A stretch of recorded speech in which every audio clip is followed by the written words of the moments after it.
When I first got to Disney, my contract was an 8-week contract. No. That was it. I was there for 8 weeks. And now he's the CCO. Yeah, so every 8 weeks they'd say like, yeah, you can stay another 8 weeks, or they'd be like, maybe you should go away now. I really remember walking through and feeling like, I want to stay here forever. Aww. And I remember saying like, is that possible? Is there a way that I can stay here forever? And I remember them saying, there's no way we can ever guarantee that, so no.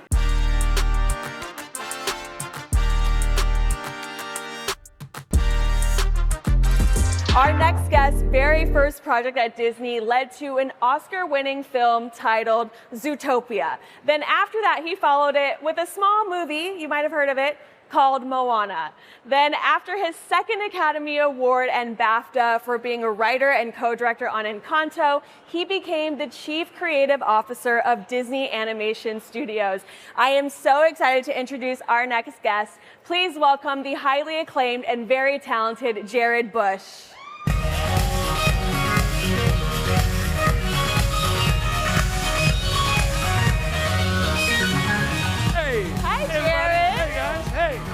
So great to meet you. Doing well. Let's take a seat. Hey, everybody. Hi. Nice ears. I love them. How are you feeling this D23? You've been busy, sir. It's the best. I got to tell you guys, like, I look for every 2 years we get to come and do this, and it is the best thing in the world because we keep secrets for like years and years and years, and we can't say anything about anything we're working on, and we get to come here and share it with you guys. And truly, you guys are the best fans in the world. So we leave here so energized, so excited to get back at it for things that you now know of and the secrets that we can't share just yet. Yes, it probably feels like a sigh of relief. Like you're like, oh, okay, now we can have one some less fun. secret to keep. Absolutely. Okay, well, I'd love to just get to a little bit of your beginnings because you've now been at Disney Animation Studios for 15 years. Do you remember day one? I do remember day one. I had been trying to get to Disney Animation for a very long time. So 15 years ago, I was looking for a job as a screenwriter, and I couldn't figure out how to get to Disney Animation. And at Disney Animation, every story that is told is created in-house, which is awesome. But what that makes it difficult to do is to get in as a writer, because you can't say, here's my idea. Can I come in? And they say, no, our ideas are inside. So how do you do that? I had this meeting with a guy who's now my directing partner, Byron Howard, and he was working on this movie that was all about animals. It became Zootopia. Yes. At the time when I got hired, it was a very different story. It's a animal spy movie set on an island with an evil professor animal. And I was like, I love spy stuff, I'm in.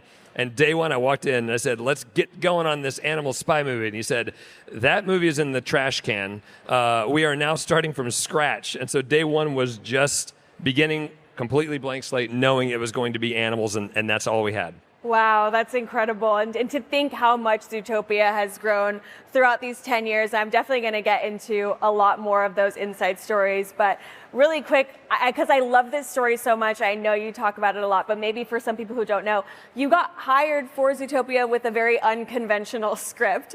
Was there ever a moment that you freaked out and were like, no, let's send them something else? Yes. So if you don't know the story, the way that you even get a meeting is you have to send a writing sample.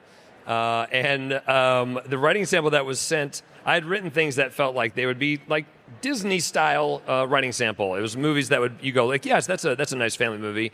My representative sent Disney I'll just call it a hard R script to Disney Animation. And I was like, I don't know, that's the most appropriate thing to send over. But apparently Byron really liked it. There's a lot of really fun character work in it.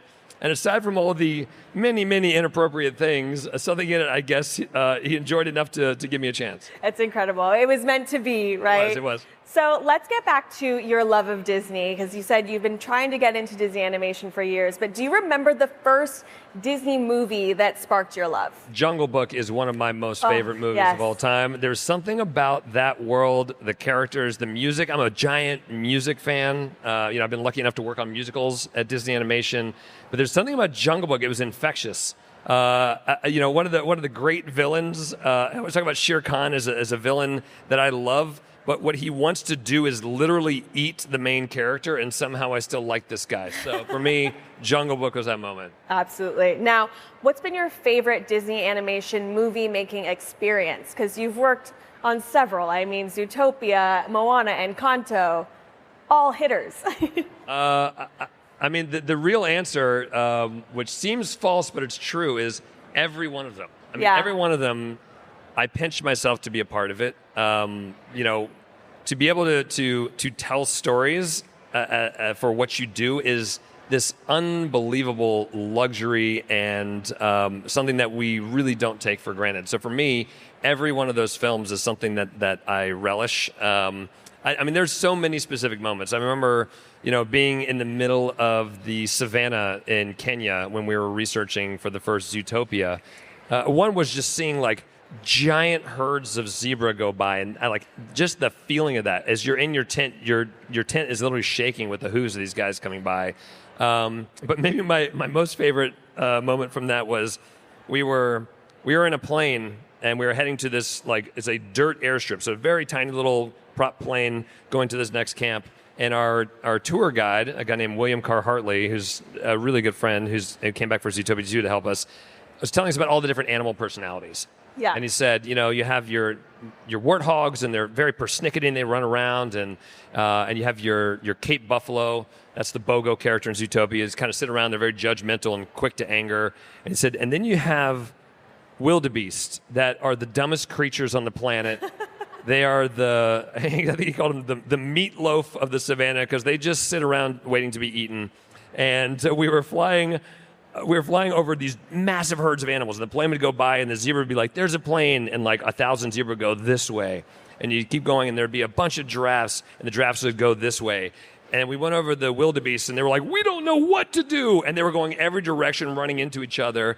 And that's where we started. They are truly the dumbest creatures, and that was one of my favorites. It's so funny that you bring that up, because whenever I watch like any nature documentaries, I think the same thing. I'm like, what are they doing? Yeah, they're there to be eaten. That's the truth. That's the truth. And they're also like parts of every other animal. They're very weird guys. Yeah, absolutely. Okay, well, I'd love to get into the Zootopia talk, because again, the 10th anniversary, and last year we of course got the massive Zootopia 2, and we've now announced Zootopia 3. We have. Is it crazy from you starting off, that was your first project at Disney, to seeing how big it's grown and how beloved it's been? Like, could you have ever imagined that? No. I wish I could say I saw that. I'm like, this will definitely happen. No, I will tell you, the real answer is, when I got to Disney, I was so excited to work on this project. One, I love animals. I've loved animals my entire life. Every weekend I'm spending at the zoo. Before I had children, I'm at the zoo. I love it. But when I first got to Disney, my contract was an 8-week contract. No. That was it. I was there for 8 weeks. And now he's the CCO. Yeah. So every 8 weeks they'd say like, yeah, you can stay another 8 weeks. Or they'd be like, maybe you should go away now. And so I remember walking in literally day one. It is such this unbelievable collaborative space full of these brilliant minds. And I really remember walking through and feeling like, I want to stay here forever.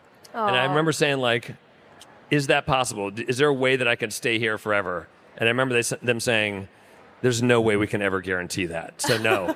So it's been this unbelievable journey for me where I've made incredibly great friends. I've seen people fall in love, get married, have kids. Those kids go off to college, all as I've been at Disney Animation. It's been this really wild journey. That's incredible. And just really quickly, because I just find it so interesting. When did that transition feel like a natural thing for you, like transitioning from writer and director and then getting into becoming the chief creative officer? I wish I could put it into words. It's funny.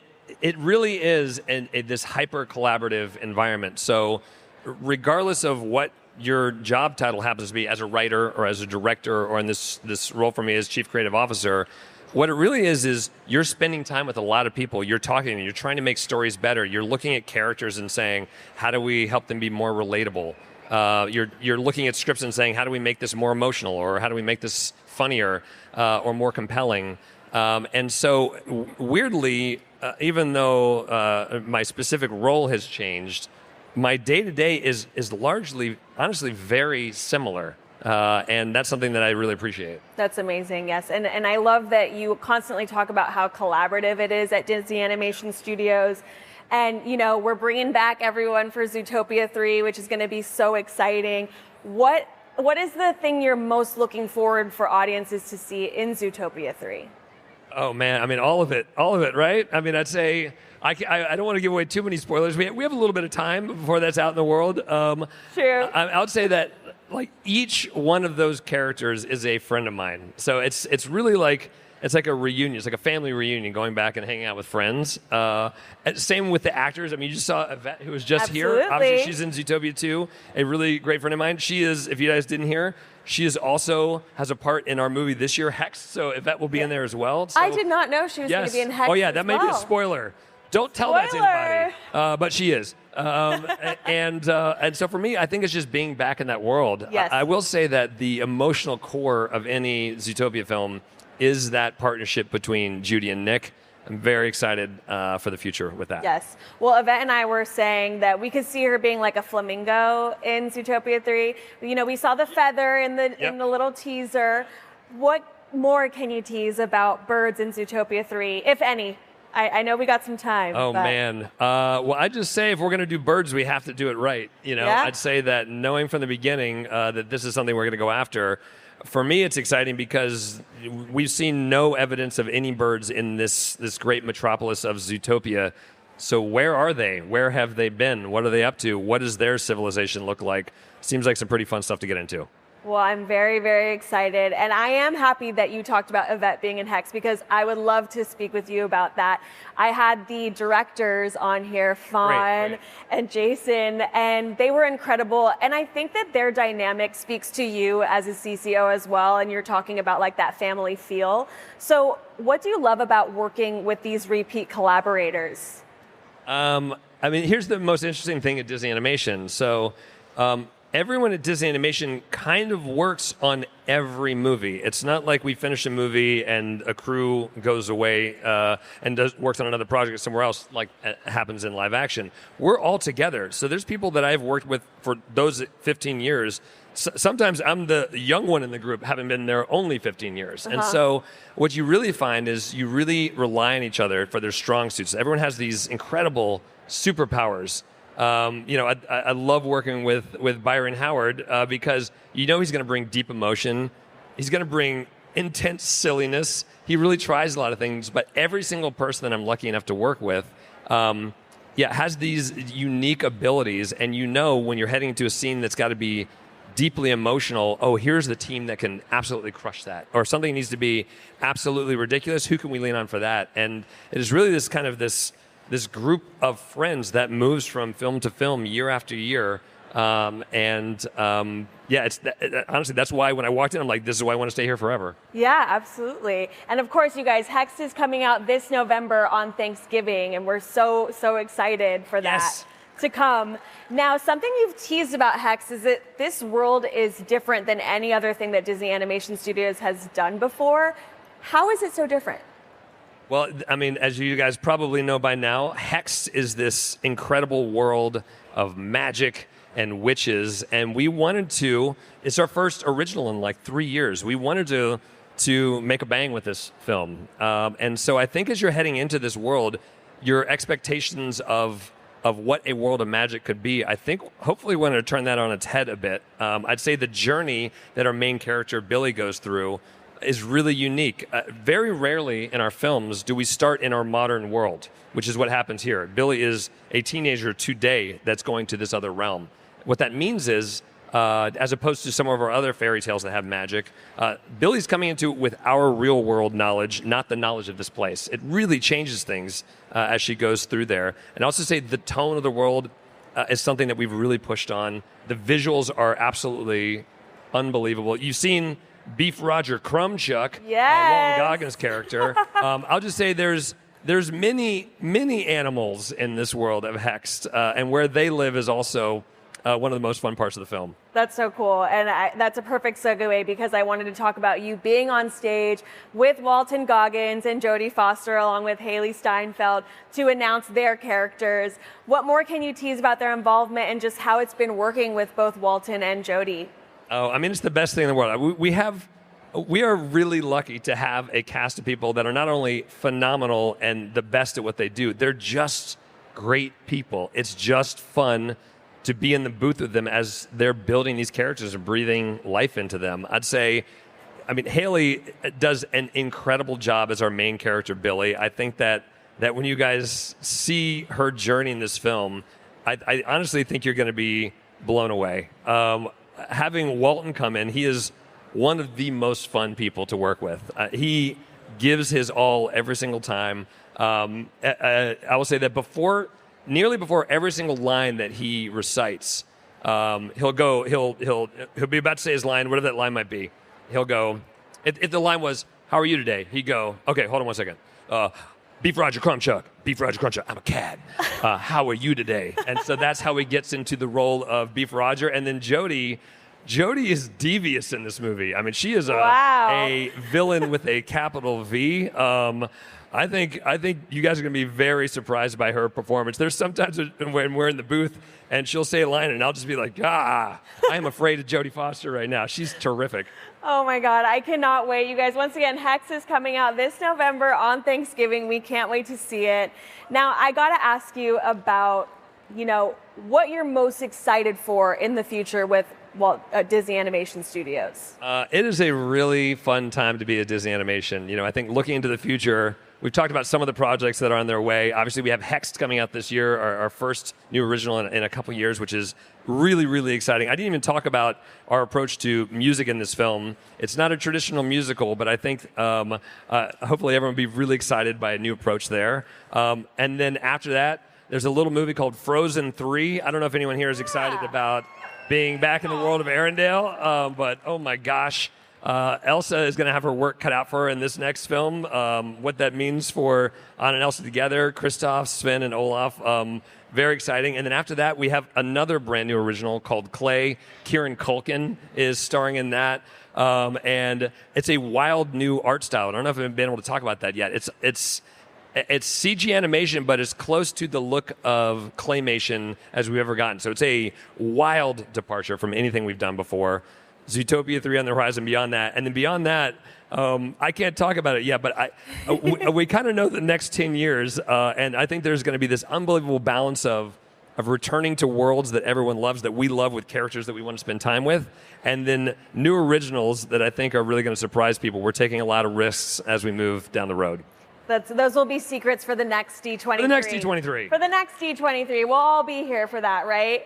Okay, before I wrap up, I would love to play Concession Confessions with you. Okay. Where do you like to sit in the theater? Where's your perfect spot?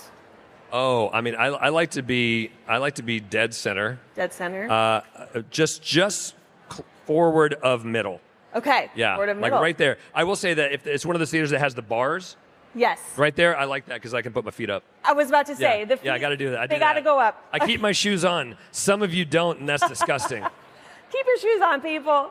What's your go-to movie theater snack? It's popcorn, and it is a disgusting amount of it. I mean, I am bucket like this. If you see me walking to the theater, there's usually it's so bad for you what I do, but I'm like, packets of salt, and I'm just like, if I'm doing this, I'm doing it. I want the full movie experience. I have been known to go back for the refill. I'm just telling you guys, I'm not shy about it. If I'm going to go to a movie theater, which I do a lot, I want to enjoy it. It's so bad, but it's so good, right? Do it. And lastly, what's your most memorable movie-going experience? Okay, my most memorable movie-going experience, I think I was about 11 years old, 10 or 11. It was when Return of the Jedi came out in theaters for the first time. Yes. And it came out, obviously it was a school day. My dad was a doctor, and he wrote a fake sick note because he was a doctor, like an official physician's note, said, "Jared is so sick."